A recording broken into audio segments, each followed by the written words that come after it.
सरद की पतली सी ठंड और ऊपर से हल्की बूंदाबांदी।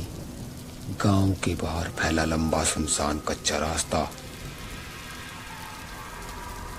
अनवी और कबीर दोनों शहर से गांव अपनी दादी को लेने आए थे। रात हो चुकी थी और मोबाइल नेटवर्क भी गायब था।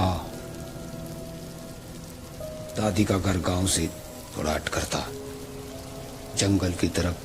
आसपास 2-4 ही मकान और वही पुराने किस्से।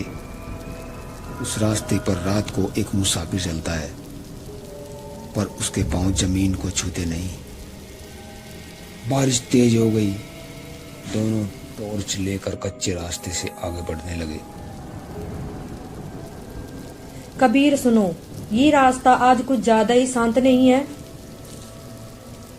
अरे तू भी ना पुरानी कहानियों में बहुत दिमाग लगाती है। चल जल्दी, दादी इंतजार कर रही होगी। आगे की झाड़ियों से किसी के चलने की घिसटती सी आवाज आई, मानो कोई बहुत धीरे लेकिन बहुत लंबे कदमों से चल रहा हो। अनवी रुक गई।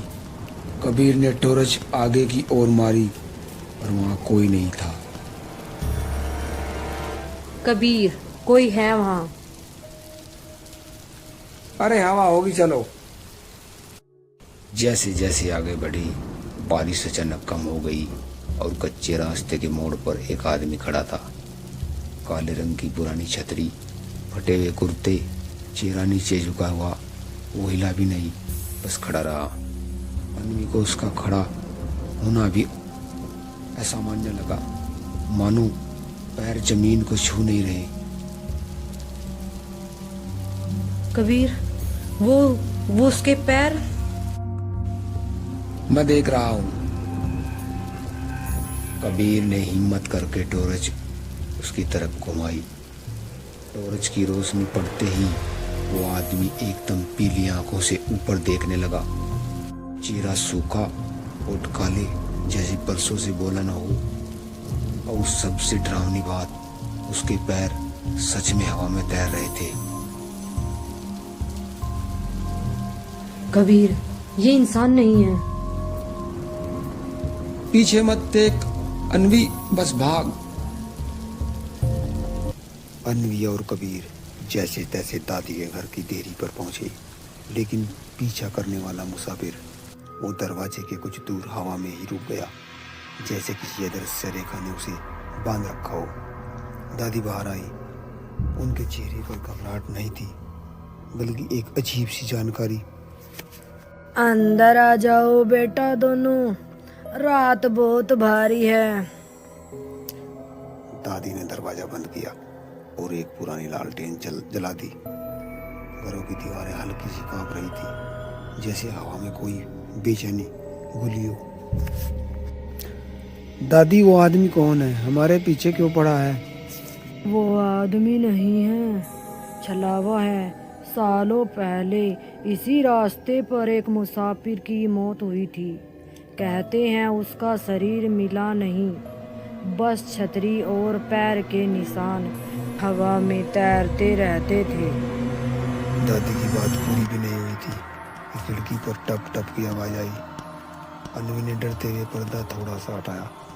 वही मुसाफिर, छतरी सिर के ऊपर, चेहरा अंधेरे में, और उसकी पीली आंखें सीधी अंदर झांक रही थी। कबीर, ये घर तक आ गया। आएगा ही, जब तक उसकी वजह पूरी नहीं होगी। कौन सी वजह? जो लोग उस रास्ते पर चलते हैं जहां उसकी मौत हुई थी, वो उनके पीछे लगता है, और जब तक पीछा करता है, जब तक वो उन्हें उसी जगह वापस ना ले जाए। अनवी और कबीर दोनों घबरा गए, क्योंकि दादी का घर उसी रास्ते के बिल्कुल आखिर में था। अचानक दरवाजा धीरे धीरे अपने आप खुलने लगा। मुसाफिर अंदर नहीं आया, पर जैसे किसी ने उसे बुलाया हो, दरवाजा पूरा खुल गया। कमरा ठंडा होने लगा। लालटेन की रोशनी भी कमजोर पड़ने लगी। दादी वो अंदर क्यों नहीं आता? क्योंकि ये घर उसकी सीमा में नहीं है, लेकिन दरवाजा खुलना बताता है कि वो किसी को बुला रहा है। किसे? दादी ने अपना पुराना लोहे का ताबीज उतारा। ये उसकी सच्चाई दिखा सकता है। दादी ने ताबीज दरवाजे की ओर उठाया। मुसाफिर थोड़ा पीछे हटा। उसके हाथ से छतरी गिर गई, पर कोई आवाज नहीं हुई और वो धुन में बदल गया।